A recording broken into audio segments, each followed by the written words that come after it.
नमस्कार, खबरों की खबर में आपका स्वागत है। आज एक ऐसी सनसनीखेज खबर आई है कश्मीर घाटी से कि जिसे सुनकर आपको यकीन नहीं होगा। और वो तमाम लोग, ये जो टुकड़े टुकड़े गैंग है, ये जो लेफ्ट लिबरल कबाल है, ये अपना मुंह देश के सामने दिखाने के लायक तक नहीं बचेंगे, क्योंकि खबर ही ऐसी विस्फोटक है। ये तमाम लोग, ये जो जेएनयू में जो आज़ादी के नारे लगाते हैं, ये जो पत्थरबाज है कश्मीर के, ये जो सिविल सोसाइटी के नाम पे हर जगह फ्री कश्मीर के नाम पे सेमिनार और सीए के प्रोटेस्ट के दौरान वो जो प्लेकार्ड लेकर के घूमते थे, ये सब के सब अब ये डिक्लेयर हो गया है, दिन के उजाले की तरह साफ हो गया है, ये सब के सब पाकिस्तानी एजेंट हैं। और आज के बाद से इन सब को पाकिस्तान से आदेश आया करेगा और उसी के मुताबिक ये काम करेंगे। ये सब आईएसआई के दलाल, उनके एजेंट और उनके इशारों पे नाचने वाले कठपुतली बन जाएंगे। ऐसा मैं इसलिए कह रहा हूं कि टाइम्स ऑफ इंडिया की एक रिपोर्ट आई है। देखिए इस रिपोर्ट में क्या लिखा हुआ है। In a sudden move that left Kashmir separatist conglomerate in disarray, pro Pakistan hardliner Syed Ali Shah Geelani on Monday quit his faction of the all-party Hurriyat conference and named Rawalpindi-based Abdullah Jilani as his successor amid speculation that he was doing ISI bidding. अब आप समझे कि ये जो गिलानी, जो left liberal कबाल, जो interview लेने के लिए उनके घर के सामने लाइन में लगे रहते थे, ये तमाम ये जो मणिशंकर, ये ऐसे देशद्रोही, यशवंत सिन्हा जैसे, इसको कह सकते हैं कि पॉलिटिकल फूल्स, ये गिलानी साहब, ये कहने वाला ये जो पूरा कुनबा है, इन्होंने क्या किया है, ये खबर ये बता रहा है कि इन्होंने जो हुर्रियत कॉन्फ्रेंस से इस्तीफा दिया है तो अपना एक उत्तराधिकारी इन्होंने चुन लिया है। और ये उत्तराधिकारी कौन है? तो ये उत्तराधिकारी एक आईएसआई का दलाल है जो रावलपिंडी में बैठा हुआ है। मतलब ये कि हुर्रियत की कमान कश्मीर घाटी से अब ये ट्रांसफर होकर के रावलपिंडी पहुंच चुका है। अब जो हुर्रियत कॉन्फ्रेंस कश्मीर के अंदर जो कुछ करेगा, ये तमाम लोग जो इंटरव्यू छापते थे गिलानी साहब का, तो ये जो साहब जो हैं ये तो चले गए, अब दूसरे साहब आईएसआई के एक दलाल साहब आ गए हैं। इस खबर का यही मतलब है। अब पता नहीं इन लेफ्ट लिबरल कबाल, ये जो तमाम तरह के जो वेबसाइट से जो प्रिंट और लायर वायर, ये जितने सब हैं, ये लोग अब इस खबर को लेकर के इन्होंने चुप्पी क्यों साध रखी है। और क्यों? क्योंकि मैं आपको बता दूं, क्योंकि ये खबर और भी इंटरेस्टिंग है। ये जो जिस शख्स को बनाया जा रहा है, ये जो अब्दुल्ला गिलानी जो है, ये आखिर है कौन? तो ये गिलानी जो है ये कश्मीरी है, वो रावलपिंडी चला गया था, पाकिस्तान की तरफ चला गया था 2000 में। और क्यों गया था पता नहीं, किस लिए, ट्रेनिंग लेने गया होगा, कुछ करने के लिए गया होगा। लेकिन इसके बड़े भाई को पूरा हिंदुस्तान जानता है और इसका जो बड़ा भाई है उसको लेकर के ये जो जेएनयू में बहुत नारेबाजी होती थी, पहले बहुत सारा प्रोटेस्ट मार्च चलता था, ये सारे लेफ्ट लिबरल कबाल इसको जो है भगत सिंह बता रहे थे।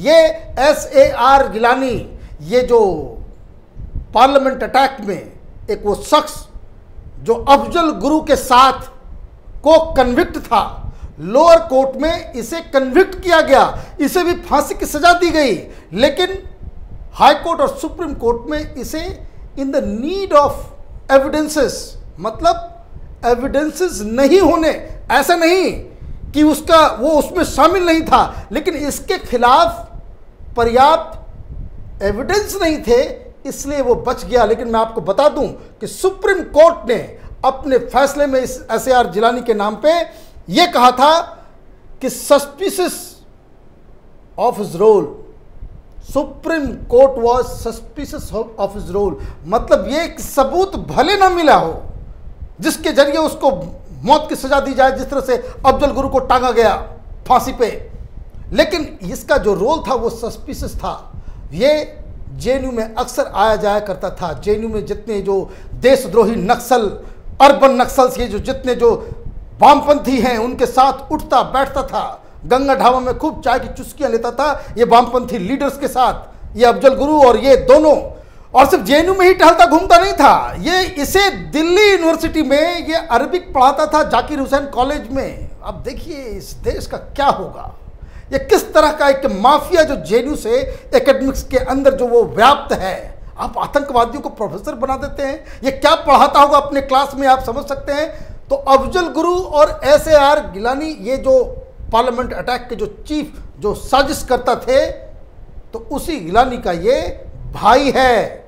रावलपिंडी में रहता है, 3 शादियां की है, 2 बीवियां इसकी पाकिस्तानी हैं। मतलब ये कि ये पूरी तरह से पाकिस्तान में रच बस गया है। और अब जो हुर्रियत के ऊपर ये जो आज़ादी की जो तहरीक चल रही है, ये तमाशा कर रहे थे सीए के दौरान, हमें चाहिए आज़ादी।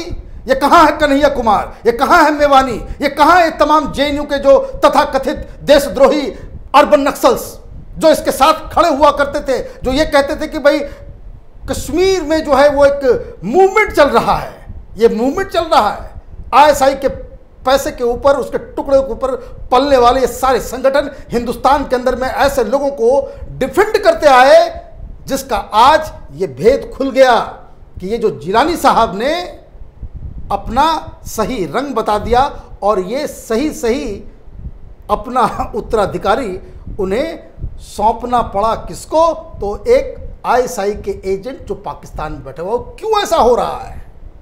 अब ये जो चेहरा जो इनके चेहरे से जो वो शराफत का, वो जो आंदोलन का, वो जो ह्यूमन राइट एक्टिविस्ट का जो नकाब जो फेंका गया है, वो इनके अपने अंदर का जो कॉन्ट्रडिक्शंस है वो उसको बेनकाब कर रहा है। कि जिस तरीके से आर्टिकल 370 जब हटाया गया तो थे तो ये लोग पाकिस्तानी दलाल, ये जो चाहे वो सीए का प्रोटेस्ट हो, ये तमाम ह्यूमन राइट्स के नाम पे जो वामपंथी अर्बन नक्सल जो तमाशा करते हैं आईएसआई के पैसे के ऊपर, ये सब तो बिके हुए लोग हैं। और ये जो कर रहे थे ये सारा तमाशा, वो क्यों कर रहे थे? क्योंकि वहां से उनको आदेश आ रहा था कि ये काम मत करो। और आर्टिकल 370 जब हटाया गया तो पाकिस्तान की आईएसआई ने ये सीनियर गिलानी को ये कहा कि भाई आप क्या कर रहे हो, इतने दिन से पैसे आप खा रहे हो पाकिस्तान का, अब तो वो मोदी ने पूरा पाकिस्तान, पूरा कश्मीर को छीन लिया हमसे, अब कम से कम कुछ प्रोटेस्ट करो, कुछ ये करो। तो उसको लेकर के अंदर जो है प्रॉब्लम शुरू हुई। और जब ये प्रॉब्लम शुरू हुई तो प्रॉब्लम धीरे धीरे जो इसके अंदर ही जो पूरा जो तमाम हुर्रियत के अंदर जो कॉन्ट्राडिक्शंस था वो सामने उभर कर सामने आ गया। क्योंकि ये जो हुर्रियत एक हिंदुस्तान वाले क्षेत्र में है, तो जो पीओके है उधर भी हुर्रियत ऑपरेट करता है। और वहाँ पे गिलानी ने अपने मन से किसी को चेंज करना चाहा, ये लंबी कहानी है, सब तो वैसे ही फ्रॉड है। क्यों ये झगड़ा हो रहा था? झगड़ा इसलिए हो रहा था कि जो नारकोटिक्स, ये सारा कुछ जो आईएसआई पैसा देता है अपनी पॉकेट से थोड़ी देता है। ये सब चरस, गांजा और अफीम और पता नहीं क्या क्या पॉपी वगैरह बेच करके ये जितनी जो ड्रग्स है, ड्रग्स का धंधा करके ये जिहाद चलाने वाले लोग हैं। अजीब कहानी है इन लोगों की। देखिए टाइम्स ऑफ इंडिया में क्या लिखा हुआ है। इसमें लिखा हुआ है, the feud within the secessionist setup erupted last January when Ali Shah Geelani removed Safi, once a close aide, as chief of the Hurriyat's POK chapter. The bone of contention was apparently distribution of spoils of the narcotics trade that funds terrorism in the valley. ये report times of India की है। इसमें साफ साफ लिखा हुआ है कि ये आपस में आईएसआई अपने पॉकेट से थोड़ी पैसा देती है, इन लोगों से ड्रग्स का धंधा करवाती है। ये बोलते हैं खुद को जिहाद करने वाले, ये खुद को मुसलमान कहते हैं और का धंधा करते हैं ये ड्रग्स का।